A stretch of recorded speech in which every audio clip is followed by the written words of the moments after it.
Hi, and welcome to Night Clerk Radio. This is episode 59, Dungeon Synth Sans Dungeon.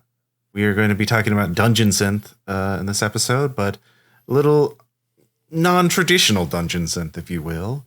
We're leaving the dungeons, the castles and misty mountains of standard, more commonly accepted Dungeon Synth, and finding some albums that are themed over things that are not that. Yeah, I mean, Dungeon Synth is, of course, a genre we've discussed before many times because I like it.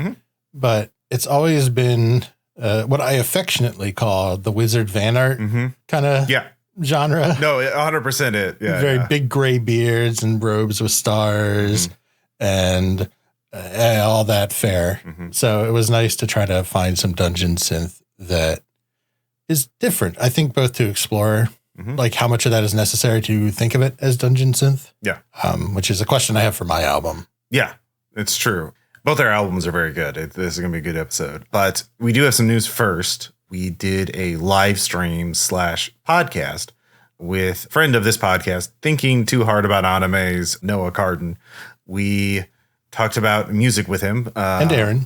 Yeah, you're right, Aaron, his co-host. We talked about the music of the Susumu Hirasawa, who was a frequent collaborator with Satoshi Kon, but also worked on anime series like Berserk.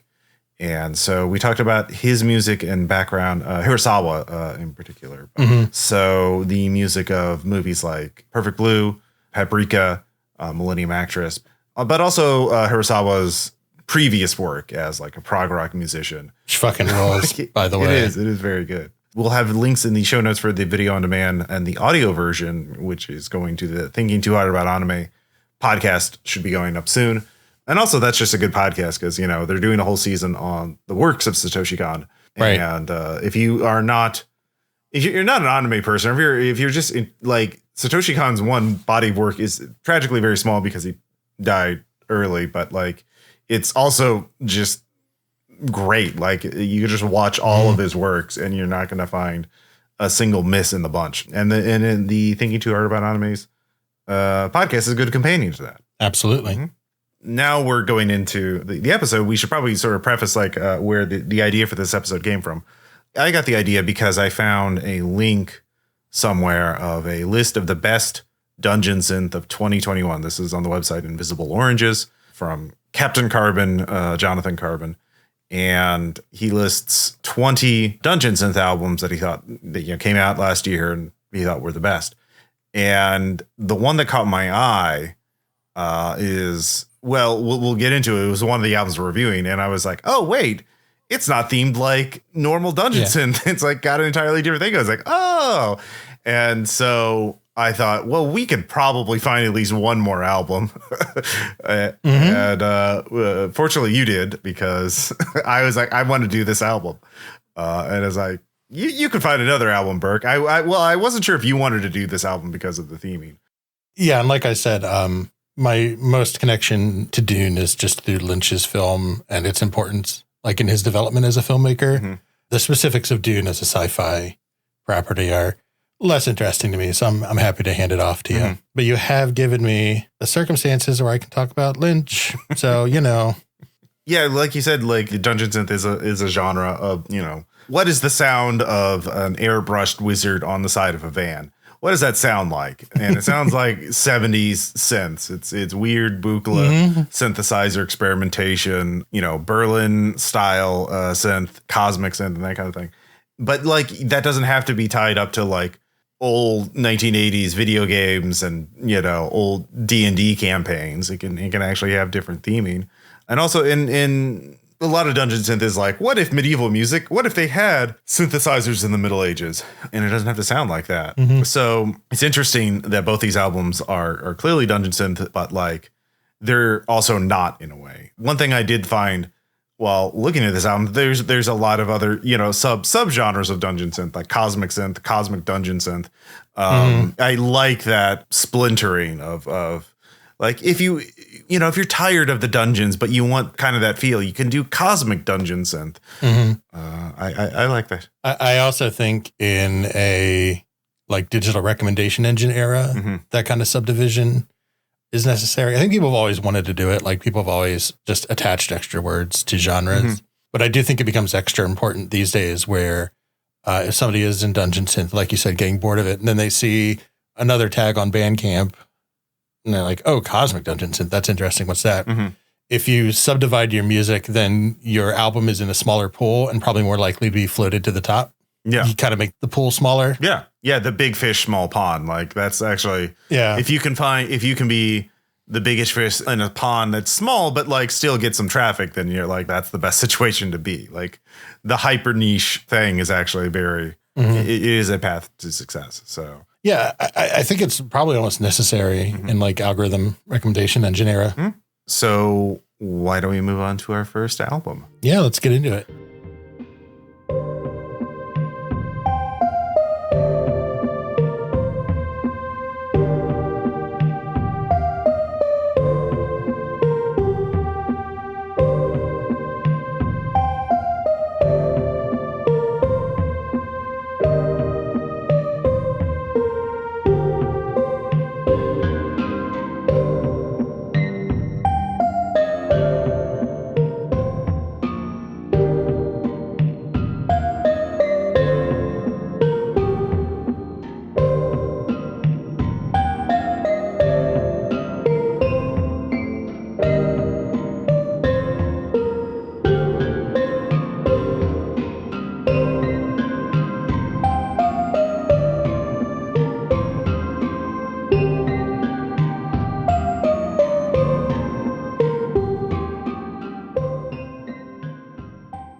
So that is the opening of the opening track of the album Earthly Delights by Chanterelle, like the mushrooms.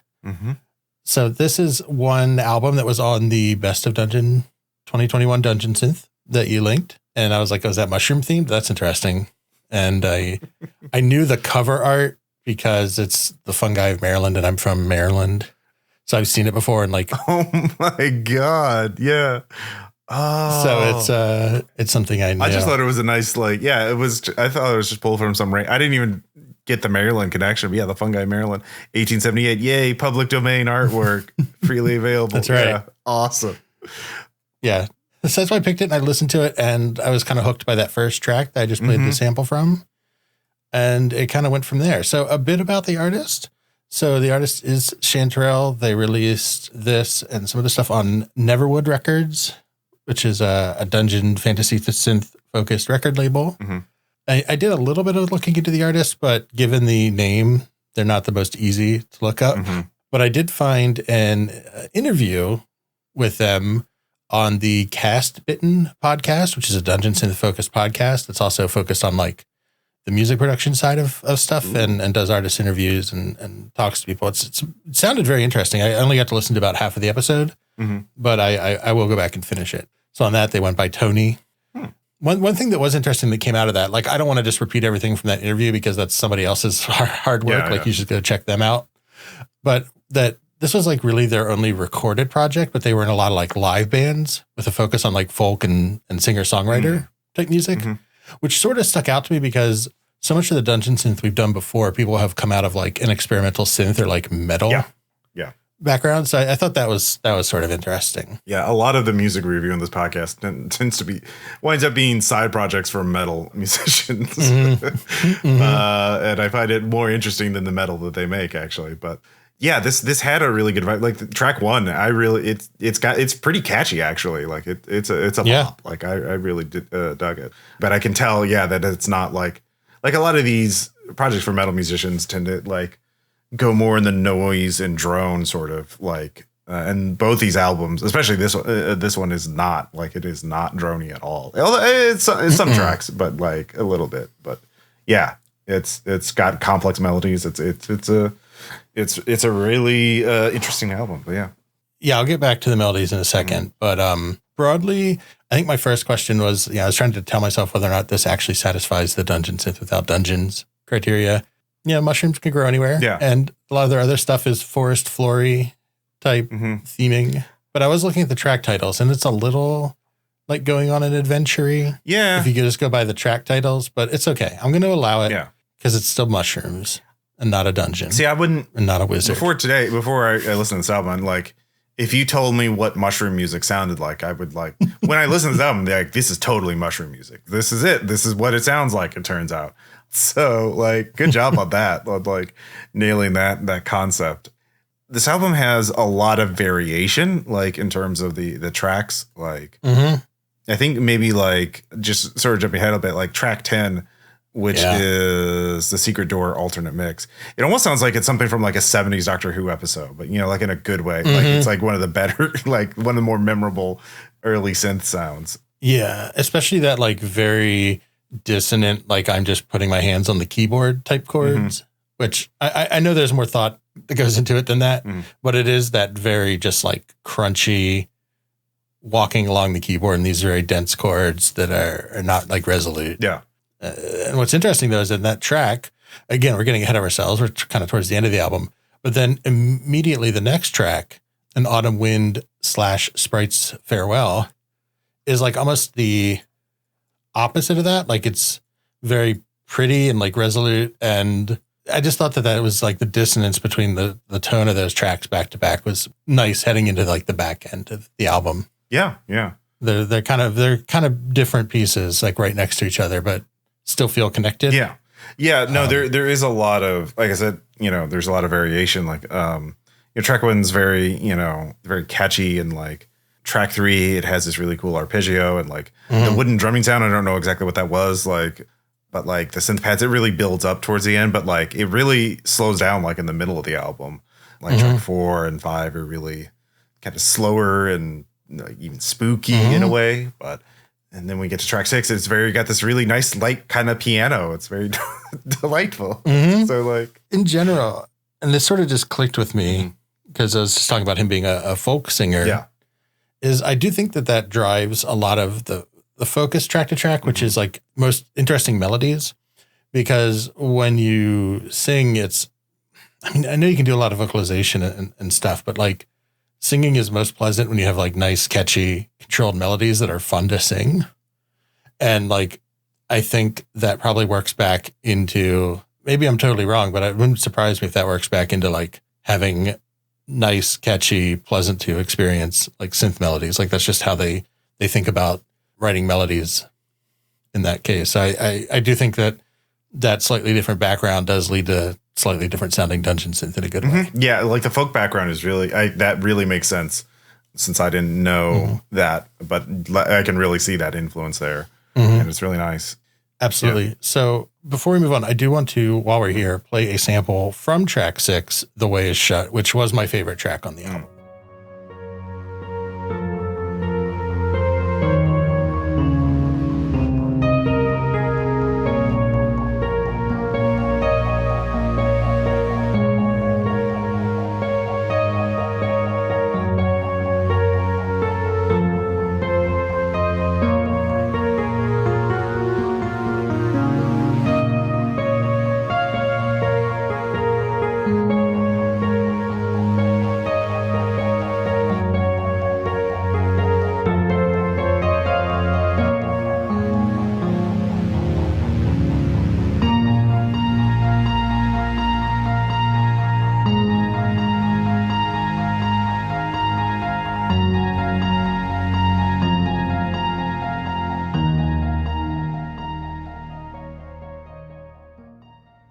So you hear all of these synth leads going on. It's kind of like spooky and foreboding. And it really gave me like Lucio Fulci or like Carpenter kind of vibes, which is, I'm kind of biased towards that being some of like my favorite synth work, but it does, it just did sound like a Mushroom Suspiria theme or something. Not literally Suspiria, but that's a film that everyone knows.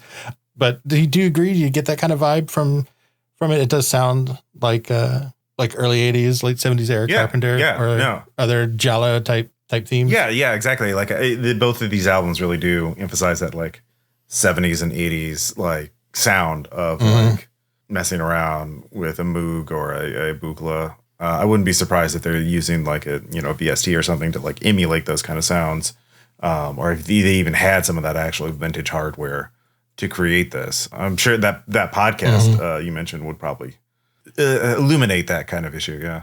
Yeah, I want to finish listening to it and check it out in a bit more detail. My listening was a little more cursory probably than it deserved. Yeah. So then the album kind of comes into the last track 12, Evening Approaches, which is interesting because I think it's a little.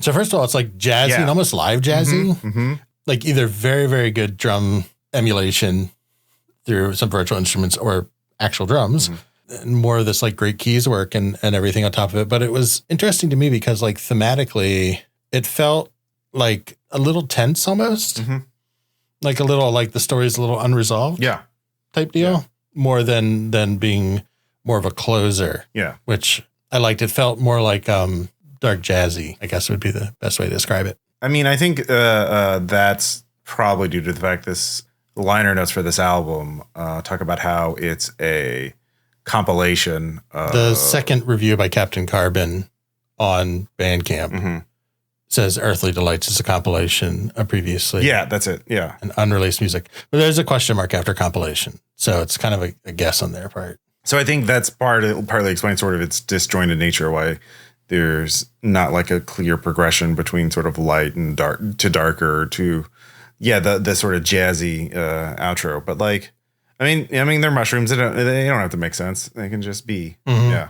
So yeah, I really like this album. I do want to mention like track 11 did give me kind of like a lo-fi vibe. Like you could throw this onto like one of those 24/7 live lo-fi streams, and that would fit in there. But it's a bit slower and moodier than normal.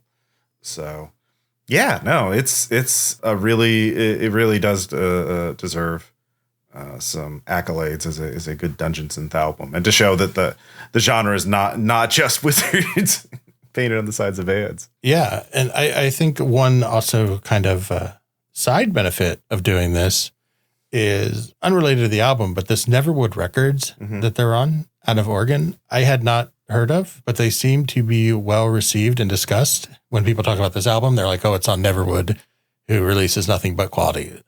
So I feel like I've also found a whole new catalog of.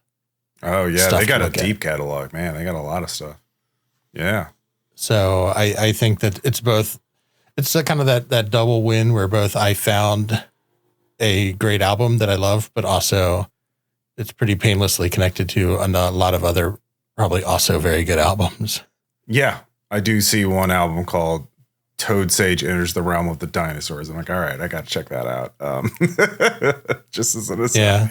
So wrapping up on this album anyway, I think definitely check it out. Even if you maybe haven't been into some of the dungeon synth that we've shared before, I think this is sufficiently different that it's worth engaging with on its own without like any genre expectations or whatever.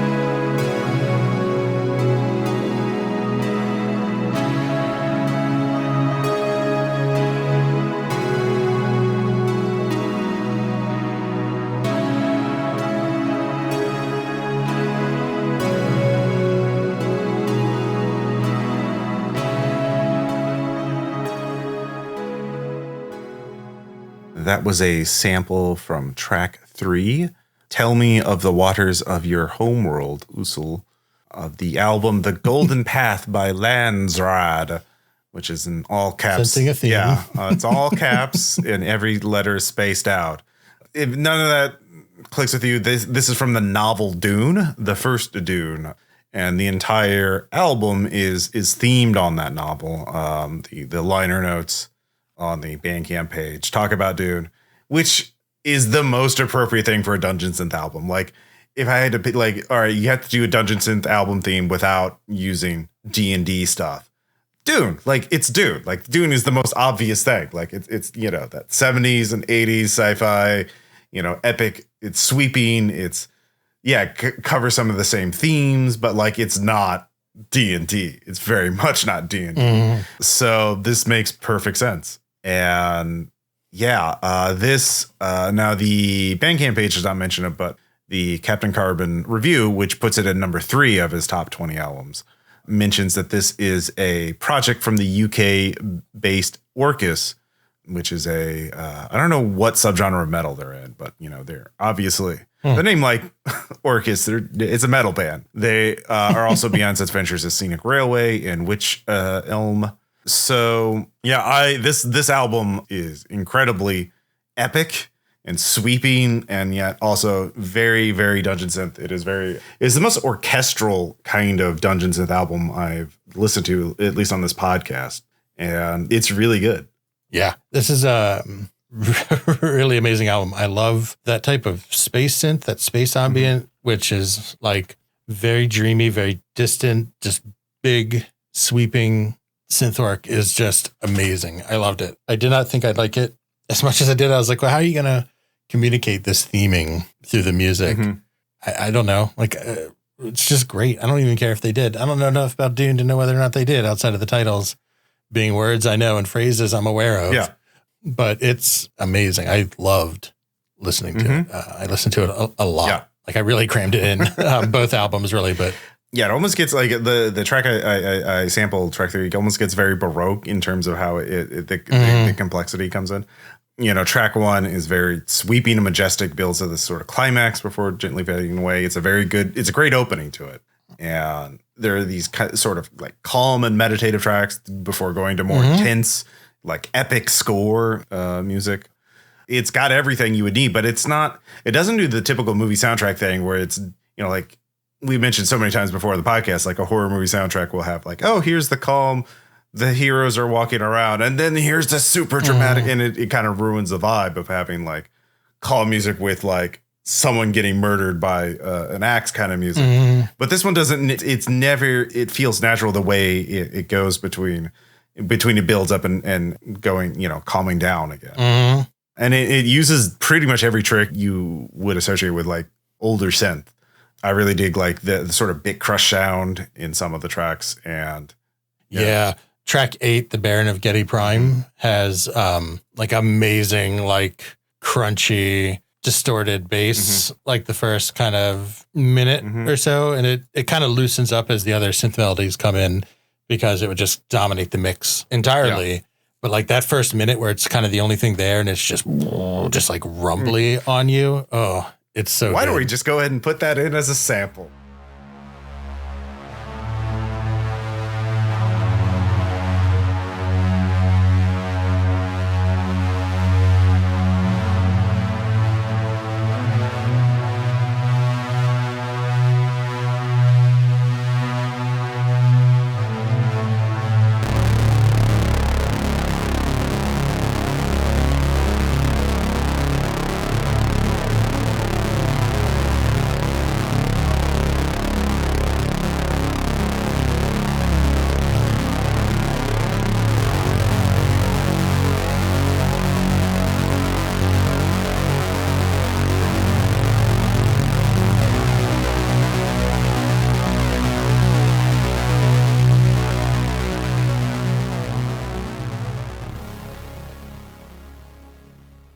So it's a really, I really like album. There are a lot of noise albums I've listened to where they like, you can overuse the bit crush sound, but like when it comes in just as a little goes a long way, but it's really good. And then, we have they do a lot of things where they really build up, like track 10. You have this sort of calm music opposed by these weird low sort of bassy kind of sweeps. So why don't we have a sample of that?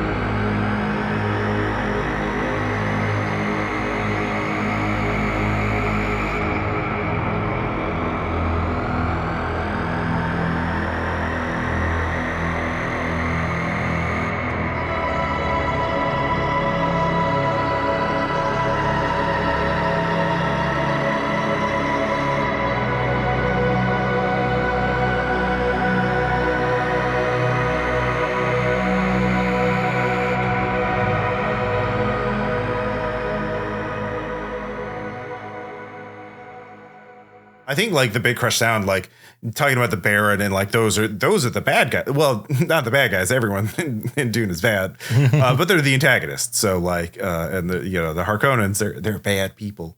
Okay, I was trying to remember, like, the Baron's the guy that, like, he has, like, the little feeding tubes installed in people's chest in the movie. Yeah, it's the Harkonnen. It's the homeworld of House Harkonnen. All right, yeah. Sorry, nerds, I don't know my Dune. Yeah, I definitely didn't just look it up on the Dune wiki. So, yeah. Like, yeah, I am the kind of person who's like, I'm just going to read the fan wiki to know what the thing is so I understand the reference, and that's about it. I'm not going to read 5 goddamn novels. I read the first one in high school and it was fine, but I feel like if I read it again, I would. That's okay. We're here for the music, not the books. Yeah. Now, I think part of Dune is there's, in Dune, the novel, there's all this thing about, the sort of prophecy and sort of the cyclical nature of this warfare between the houses. And I think this is replicated. So like their prophecy is sort of forewarning, like what you'll see it and then it'll happen. And this album sort of replicates it with this really neat trick, which I didn't realize the first time I listened to it. But the last track, the first track is just called ... Fear. And then the last track is called Fear is the Mind Killer, which is, of course, the famous quote about, letting fear sweep over you and only you will remain. The last track copies the first track for the first 4 minutes and 12 seconds. And then in the first track, it just fades away. But then in the last track, it just goes at 4:12 instead of fading away. It just turns into this full majestic synth orchestra and just really ramps up. It's like, haha, this has happened again, but now it's real. Only I will remain. So, yeah. Yeah, there's some of that great stuff because the track right before it is also ... the Mind Killer, which also has some of the some of the same elements that's in the back half of Fear is the Mind Killer. Yeah. So it does all come together at the end. Oh, yeah. So yeah, there's a really cool. It's a really neat trick. I really like that. I actually listened. I was listening to this album several times, and later night it's like, I put it on loop even, and then I was like, I'm listening. This opening that is very familiar to me. So I actually put it up in a editing program to see the sound waves to see if it was like the exact same thing or if they changed it a little. I was like, oh, that's the same waveform up until 4:12. Yeah, it's a really neat trick. I really like it. And let's just play one more sample, which is from the last track, Fear's the Mind Killer, with this full synth orchestra in full effect.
So yeah, it's a really good find. I'm really glad I found that list so I'd find this album because I had not heard of The Golden Path or of this. There's like a deluxe CD set from Violet Nebula Productions, which has like a CD with a steel box, a Golden Path flag, a linen bag, a litany against fear in the Freeman language, and a half-numbered hand-numbered gold medal certificate card. So it's very over-the-top kind of production, but I had not heard of them. There's also a tape, obviously, as well as a CD version. It's only limited to 50 copies. There's only 10 remaining right now. Oh, no. But yeah, it's very cool. Yeah, I agree. It's extremely cool. Again, I will spare everybody the Dream Lynch comparison.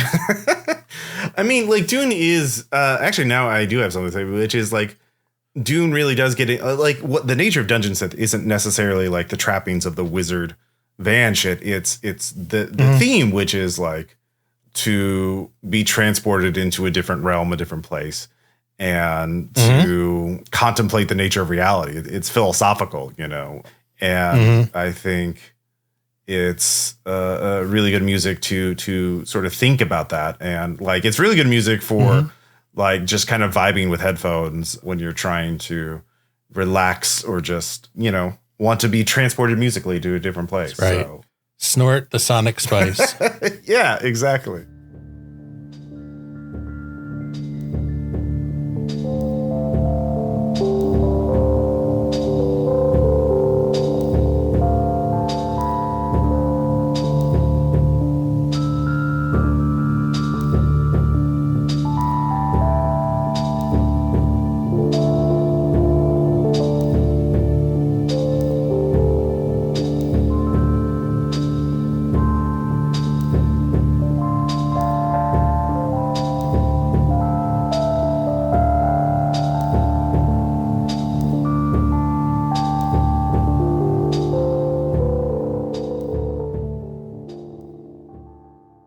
So thanks so much for listening. I am Burke. I'm here recording the outro by myself because my internet went out, like literally right as I was wrapping up the episode with Ross before we recorded the outro. And he had to go, so I just said I'll do it later. So hi. Next episode, we're going to be getting into 2 albums from Hiraeth Records, which is Cat System Core's label, one of many that they've produced throughout the time. Going to find some records off there, talk about that, probably talk about record labels in general because they're pretty interesting. The micro label that arises in the vaporwave scene. So definitely check that out. If you want to hear more of what we do, we have many, many fine bonus episodes on our Patreon at Nightclerk Radio at patreon.com. If you want to talk to us directly, we're at Nightclerk Radio on Twitter. I am at Burke McBurkinson. Ross is at Ross Payton. We're also at Nightclerk Radio pretty much anywhere, like Facebook, Instagram, all that kind of stuff. Any podcast feeds that you listen to, we're probably on there. Wherever you do choose to listen to us, if you can take a moment to upvote or click 5 stars or just give us some kind of positive rating, that actually really helps in the algorithm more than you'd expect. And that's it. We'll talk to you later, hopefully with fewer technical issues.